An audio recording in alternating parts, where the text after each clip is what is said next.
दान का फल रोचक कहानी।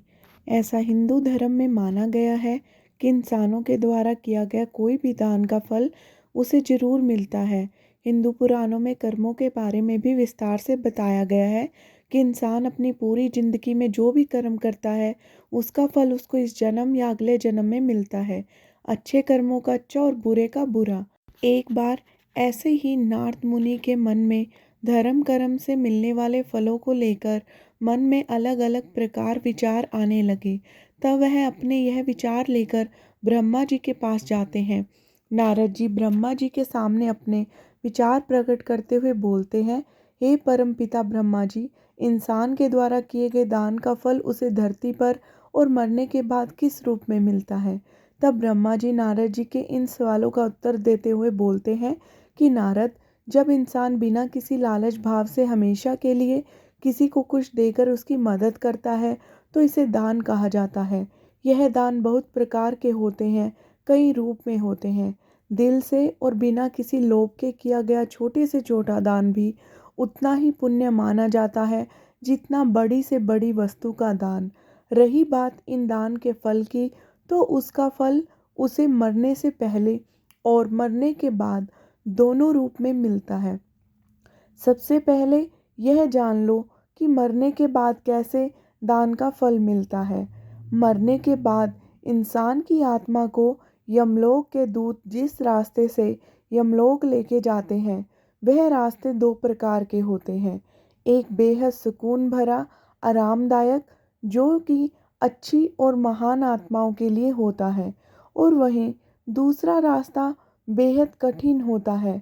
उस रास्ते पर आत्मा को ठिठुरा देने वाली सर्द हवाएं चलती हैं।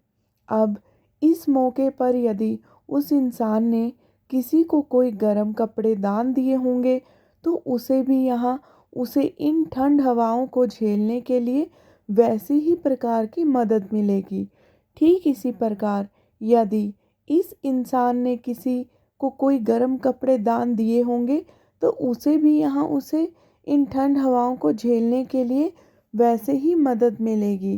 इसी प्रकार यदि इस इंसान ने किसी भूखे को खाना खिलाकर या फिर किसी फकीर को अन्न दान दिया होगा तो इसे यहाँ भी भोजन मिल जाएगा।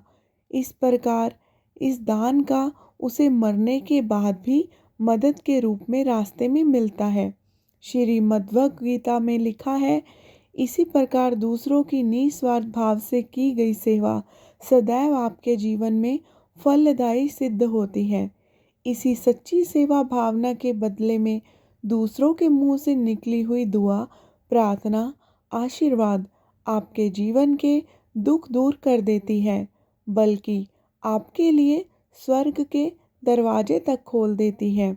अब महाराज अपने इन सवालों को दूसरे दिन अपने सभा में उपस्थित सभी लोगों के सामने रखते हैं। महाराजा का यह सवाल सुनते ही राजसभा में उपस्थित महाराजा के सभी मंत्री और विद्वान निरुत्तर हो जाते हैं, यानी कोई भी राजा के इन सवालों का सही जवाब नहीं दे पाता। काफ़ी देर सोच विचार करने के बाद महाराजा सभा में यह ऐलान करते हैं कि मेरे सारे राज्य में यह ढिंढोरा पिटवा दिया जाए कि जो भी आदमी कब्र में मुर्दे के समान लेटकर रात भर कब्र में मरने के बाद होने वाली सभी क्रियाओं के बारे में बताएगा, उसे 400 सोने की मोहरें भेंट दी जाएंगी। महाराज के आदेश अनुसार सारे राज्य में ढिंढोरा पिटवा दिया गया।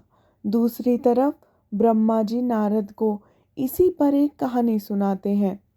बहुत समय की बात है कि भगवान शिव जी की नगरी कही जाने वाली काशी में एक राजा राज करता था।